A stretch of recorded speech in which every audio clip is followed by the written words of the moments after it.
So today I'm out shopping with my son, and we talking about some of the current situations, some of this weather, the different storms, and you know, I'm talking to him about what is happening, what people are doing to prepare for some of the times that we're in and the times that we're facing. And so, you know, a lot of these young people play video games, right? Or either they played them when they were younger and they still, you know, remember those games. So as I was having this conversation with my son, he was saying, Mom, them games, they already be set up the way things are happening now, right? So I was telling him that all these TV shows and all this entertainment ain't doing nothing really but priming you for what's to come. It's priming your brain. You know, it's entertainment to some, but it's priming your brain for what's to come, right? And only those who know that that's what's happening. And for others, they're simply being entertained. They figure that's a world away from the world that we live in. But I say, if it can be thought of, it can be done. So he was telling me that it was a game that he was playing. What's the name of that game? Tell my viewers what you was just telling me. What's the name of the game? That's my son, Peanut, y'all. Say hey. It's called Daisy.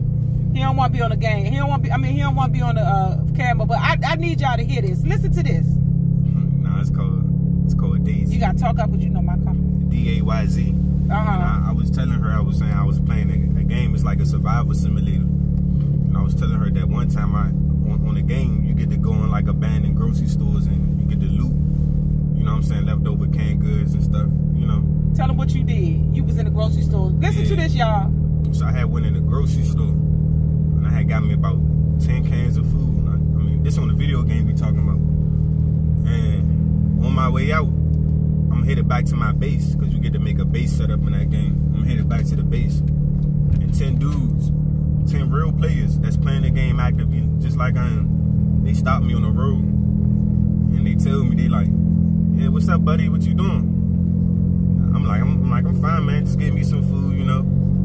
You know, they like, "Oh, that's nice." And then they, you know, kind of start surrounding me, you know, because I had food on me. You feel me? Next thing you know, they took my stuff from me. They knocked me unconscious. They blindfolded me on the game, handcuffed me, and I died of hypothermia because they left me there.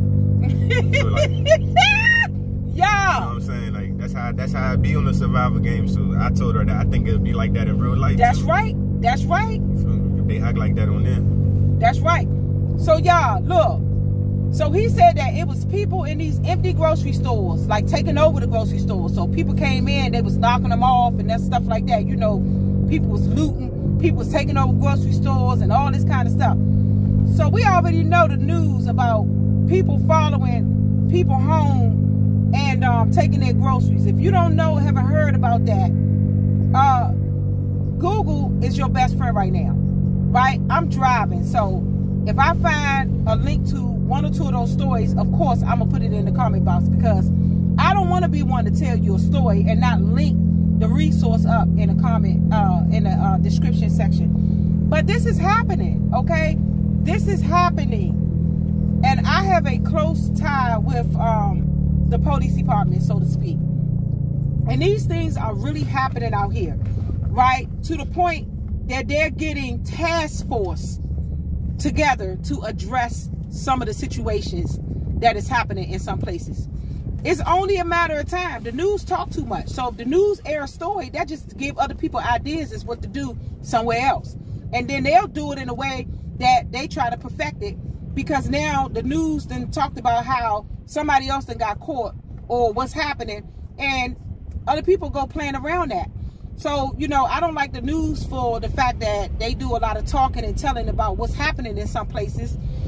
Not only is it alerting people, but it's alerting the criminals to, you know, take on these new assignments in a place that it hasn't happened yet. And for the police department, they have a system called teletype. And this is where they get and share a lot of information that comes across that happen in other places. And that's how the information is shared across different police jurisdictions. So I just wanted to bring this to your attention, which is probably already to a lot of people's attention. But these are the video games that people play. You have adults playing these games. And some of these people are practicing. Don't let nobody tell you that because you playing these video games with your thumbs and your fingers and the controllers that your mind ain't being prepped and primed for these situations. Because when something takes over your mind, it takes over everything else. So if you can imagine it, if you can imagine doing that, and you're practicing that in your mind, that's how control is taken, by way of mind. Then believe me. So don't ever let nobody tell you, oh, that's a video game, it's different in real life. Baby, if your mind is in it, you're going to win it, okay?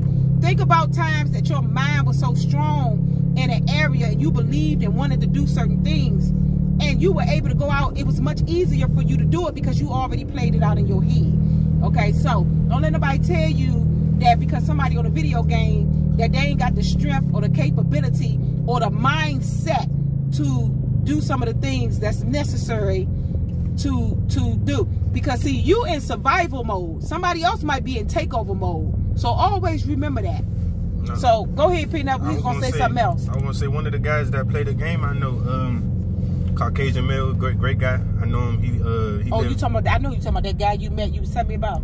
Nah, that had that house. It's somebody else. He live on, I think, the West Coast. He actually owned over like 15 different guns. He got an old anti-air tank missile.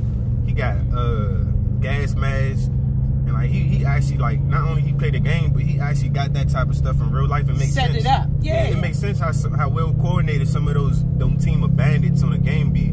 Like, you'll think that in real life they can perform some of those situations or maneuvers they be doing, like setting up loots and roadside ambushes and stuff like that. When you traveling with food and they come out the bushes on the side of the roads, like, there's no way.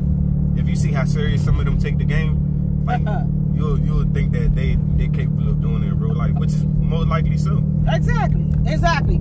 So, because you got people who be telling y'all, oh, it's different in real life, baby. Your mind is in real life, and your mind is what manifests things. And so, you can listen to some people if you want to, but like I said, while you're attempting to survive, it's people out here that's already getting their mind together to take what you have, to take over the things that you have and to take what they want, okay? It's people out here who are already ready to do that. And not only are they playing video games, but they're actually purchasing things around those video games. They're spending their money on virtual weapons on these games, but they're also spending their money on real ones too. So they lining their virtual life up with their real life, okay? So always remember that. Don't let nobody tell you otherwise. And the reason why I'm bringing this up and bringing it to your attention is because I always want you to think on the side of opposition as well as survival, okay? Don't just think survival, think opposition as well. So sometimes you got to think like a criminal too and make that a part of your survival. So until next time, I want my subscribers and anybody else to come across my videos to take care as you're surviving. I want you to be getting your mind together, prepared, set, and ready to go in any situation. And I want to say this to you. If you gotta die, die trying. Till next time, take care.